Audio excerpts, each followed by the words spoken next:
जी प्यार से कहना जी। धन निरंकार जी। सत्संग जी अक्सर कुंभकर्ण का नाम आता है। अगर किसी व्यक्ति को जगाते हैं, ज़्यादा सोता है तो कहते हैं उठो सुबह हो गई, क्या कुंभकर्ण की तरह सोया है अभी तक। कहा जाता है कि कुंभकर्ण को जगाने के लिए ढोल नगारे की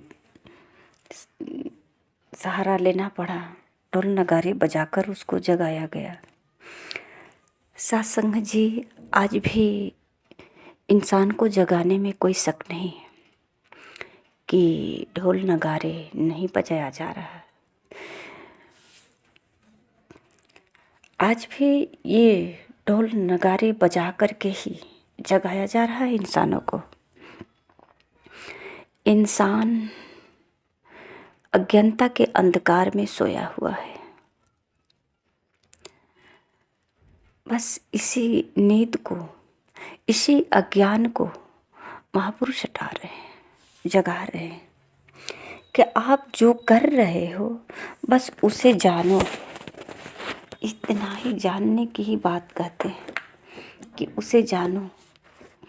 सत्संग जी एक पाठ के समय में, दुर्गा माँ की पाठ के समय में मंत्र का जाप करते हैं कि नमो नमो दुर्गे सुख करने, नमो नमो अम्बे दुख हरने। समस्त सुखों का प्रदान करने वाली श्री दुर्गा जी को नमस्कार है। समस्त दुखों को हरने वाली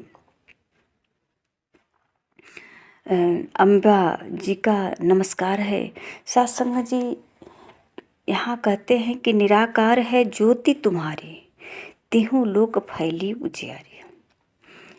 ये जो इनके अंदर शक्ति है, कहते हैं आपकी ज्योति का प्रकाश असीम है, जिसका तीनों लोकों में, पृथ्वी, आकाश और पाताल में प्रकाश फैला।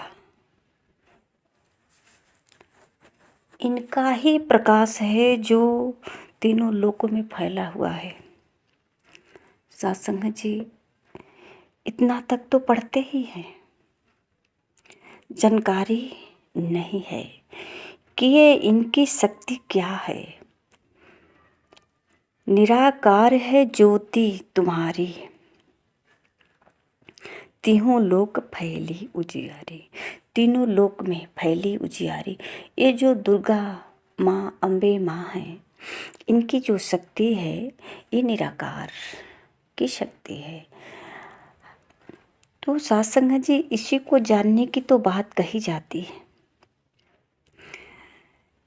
एक और पढ़ते हैं मंत्र को, शशि ललाट मुख महाविशाला, नेत्रलाल ब्रिकुटी विकराला, चंद्रमा के समान मस्तक वाली माँ, आपके मुख से महाशक्ति की ज्वाला किरणें बनकर पाप के अंधेरे में प्रकाश कर रही है। ये जो शब्द है ना, मुख से जो निकलता है, यही शक्ति है। शब्द गुरु है, मति है चेरी। यही शब्दों का इस्तेमाल किया संतों ने। इसी शब्दों का सहारा लेकर सभी को जगाने का प्रयास किया। सत्संग जी एक कुंभकर्ण की बात बार बार दोहराते हैं, पर कभी अपने मन में अगर विचार करें तो कुंभकर्ण से कम नहीं सोने वाले लोग हैं।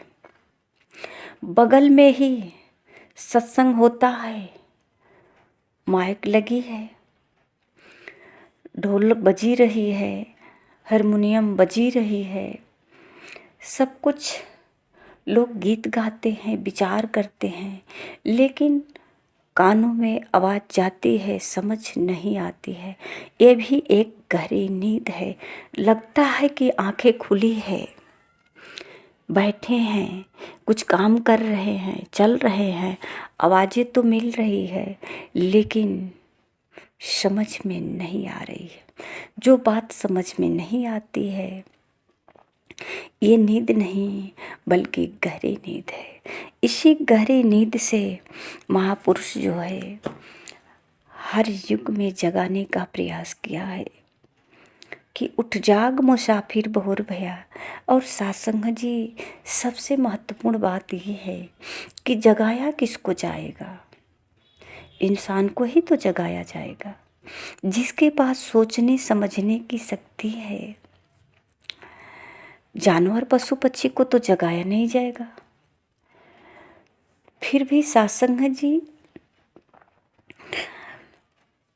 हम केवल कुंभकर्ण के पीछे ही जाते हैं कि कुंभकर्ण ही सोया है। और रही बात जगने की, तो सत्संग जी हमें लगता है कि हम तो जगे हुए हैं, अपना सारा कारोबार संभाले हुए हैं, घर परिवार संभाले हुए हैं, तो क्या जगे नहीं? नींद में सब कर रहे हैं। तो सत्संग जी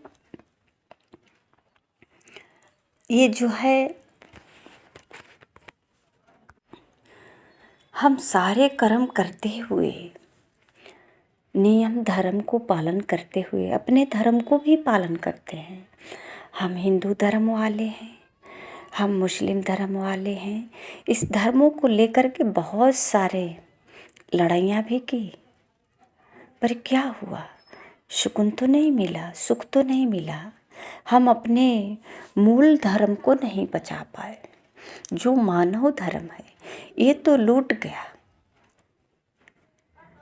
धर्म, हिंदू धर्म को बचाते बचाते मानव धर्म लुटा दिया।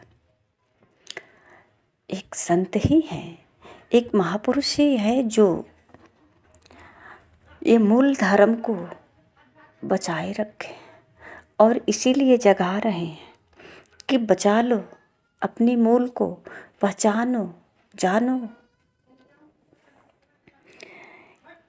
और सत्संग जी ये जान पहचान तब होगी जब तत्वदर्शी गुरु के चरणों में आएंगे। आज समय के सद्गुरु माता सुदीक्षा जी महाराज पहचान करा रहे हैं। बेझिझक जान सकते हैं, पहचान सकते हैं कि निराकार है ज्योति तुम्हारी। चाहे दुर्गा पूजे या काली पूजे, कामाख्या पूजे, जो भी पूजे, ये निराकार है ज्योति तुम्हारी। इसको कैसे जाने? ये सिर्फ जानने की बात तो कही जा रही है कि आव हरि जान ला, जनावे वाला आइल बा। तो सत्संग जी एक भजन ही आता है, महापुरुष गाते हैं कि आव हरि जान ला, जनावे वाला आइल बा। जिकरा के तू ढूढ़त बाड़ा, तोहरे में समाइल बा। जिसको हम नियमों से, धर्मों से, कर्मों से, नाना प्रकार के कर्म से ढूंढ रहे हैं, ये कहाँ है? ये हमारे ही अंदर है, पर हम कैसे पहचाने? जब तक कि कोई पहचान कराने वाला ना हो, जब तक कि कोई जनाने वाला ना हो, तो सत्संग जी ये गुरु के द्वारा ही जाना सकता है। संपूर्ण हृदय वाणी के पद में आता है, गुरु ज्ञान से जन्म प्यार का हृदय में हो जाता है। सारे ही संसार में फिर प्यार अमन ले आता है। यहाँ कोई लड़ाई झगड़ा नहीं होता, धर्म को बचाना नहीं पड़ता, केवल जानने के बाद। कहते हैं गुरु ज्ञान से जन्म प्यार का हृदय में हो जाता है। जैसे ही गुरु का ज्ञान होता है, हृदय में प्रेम का अंकुर निकलता, मानो जैसे एक बीज लगाया गया और उसमें से फल फूल हरियाली। इसी प्रकार जब सद्गुरु का ज्ञान हमें मिलता है तो हमारे हृदय में प्रेम की अंकुर निकलता, जो शीतलता ही शीतलता, अमन ही अमन, चैन ही चैन होता है। कहते हैं सारे ही संसार में फिर प्यार अमन ले आता है। यहाँ अमन हो वहाँ अमन हो, अमन से सारे रह पाएं। ऐसा हो सुख अमन के, सारे लोग पुजारी बन जाएं। बहुत सहज जीवन जीने का ये तरीका है। जो कठिनाइयों से, समस्याओं से उलझे हुए हैं, इन सारी कठिनाई और समस्या का समाधान सद्गुरु से ज्ञान प्राप्त करना, अपनी मूल की पहचान करना। जब तक मूल की पहचान नहीं कर पाते तब तक कभी धर्मों को लेकर लड़ेंगे, कभी जातों को लेकर लड़ेंगे, कभी भले बुरे को लेकर लड़ेंगे, लड़ाइयाँ चलती रहेगी। कहते हैं कि बदअमनी है, बेचैनी है, अमन कहीं पर खो गया। दानवता के डर से मानो दूर जहाँ से हो गया। परमात्मा हमारे भीतर है, फिर भी बेचैन है। ये अज्ञानता के कारण बेचैन है, अज्ञानता के कारण अमन नहीं है। ये खो गया, कहते हैं खो गया कहीं पे, तो दूरियां बन जाती है। जब एक घड़े में अगर पानी रखा है, उसमें दूध भरेंगे तो फिर पानी खत्म हो जाएगा। इसी प्रकार सत्संग जी, जब हृदय में गुरु का ज्ञान प्राप्त होता है, यहाँ प्रेम का जन्म होता है, यहाँ अमन चैन का ठहराव होता है। और सत्संग जी, जो खोया हुआ बेचैनी होता है, अमन होता है, ये सब प्राप्त होता है। यहाँ जो है मानव के अंदर जो अहंकार होता है, घमंड होता है, जो दुर्व्यवहार होता है, ये सब ठहरता नहीं है। अमन को कायम रखना होगा, संसार बचाना। जो कहे हरदेव सकल दुनिया को रहने युग बनाना हो। हम जहाँ भी हैं बहुत आसानी से कह देते हैं कि ये दुनिया ठीक नहीं है, इस संसार दुख का कारण है। तो फिर इस संसार में है कौन? हम जैसे ही तो सब हैं, तो हम जैसे ही से दुख भी है। जो दुख है उसका अगर रीजन ढूंढे तो कहीं न कहीं अपने को ही पकड़ पाएंगे कि इसका दुख का कारण तो हम ही हैं। तो सत्संग जी इसीलिए कहते हैं मूल को जानो, मानवता बच जाएगी, मानव धर्म की पहचान हो जाएगी। जिस धर्मों के लिए लड़ रहे हैं वो धर्म बाहर नहीं, वो लड़ाई झगड़े से नहीं बचा सकते। इससे तो और अपना धर्म दूर होता जाएगा, अपना धर्म को खोते जाएंगे, लुटाते जाएंगे। भला कहाँ अमन आ सकता, चैन आ सकता। सत्संग जी, जिसकी हम भक्ति करते हैं उसको जानने में क्या हर्ज है। अगर किसी से दोस्ती हो और उसकी पहचान न हो तो फिर दोस्ती किसकी?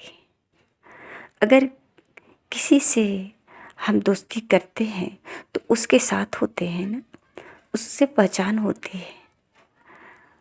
तो फिर सत्संग जी, इतनी बड़ी कठिन भक्ति बिना जाने बगैर कैसे कर लेते हैं? क्या कभी ये विचार में आया कि उपवास भी रखते हैं, इतनी कठिनाई सहते हैं, इतनी कठिन तपस्या करते हैं, किसकी करते हैं? आखिर ये है कहाँ? क्या ये हमारी भक्ति को स्वीकार कर रहा है?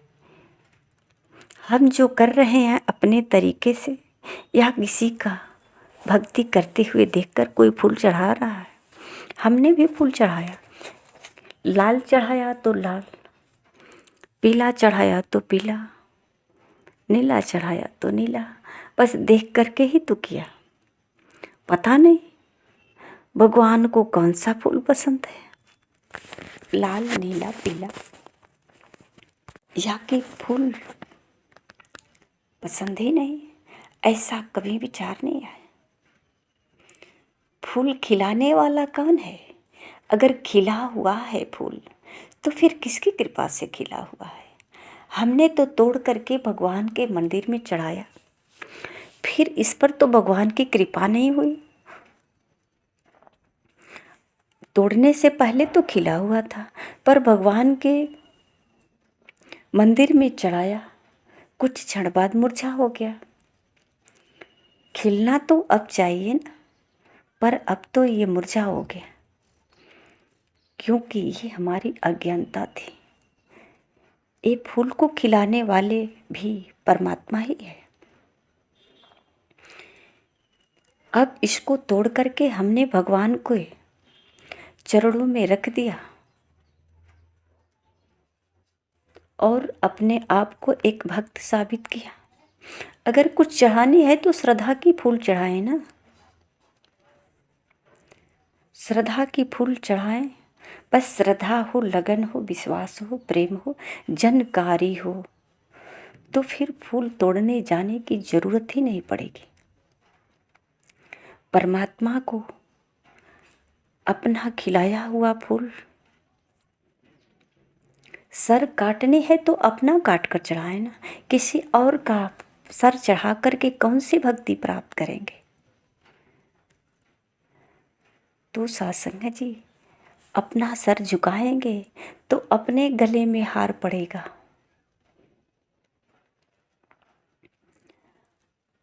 सत्संग जी, हम जो भी भक्ति करते हैं इसको जानने में क्या हर्ज है, और जानकारी केवल सतगुरु ही दे सकते हैं।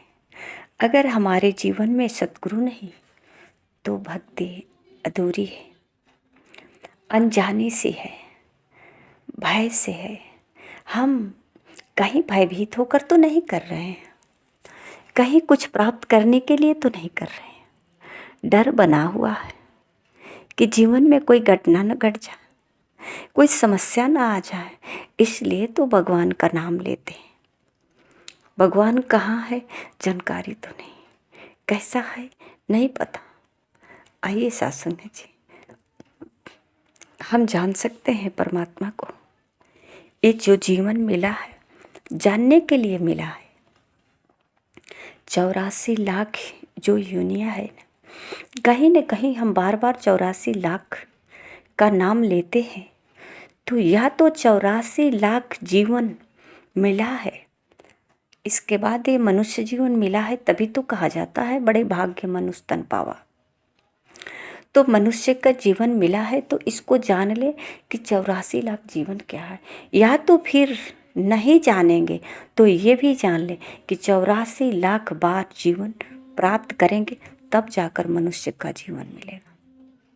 अगर यही मंजूर है तो कोई बात नहीं, इस मानव जीवन को यूं ही गंवाते रहें, लुटाते रहें, अंधकार में इधर से उधर टकराता रहे, दुख से तड़पता रहे। सत्संग जी, ये मानव जीवन बहुत महत्वपूर्ण है, इसके रहस्य जान लें। सत्संग जी, प्यार से कहना जी, धन्य निरंकार जी।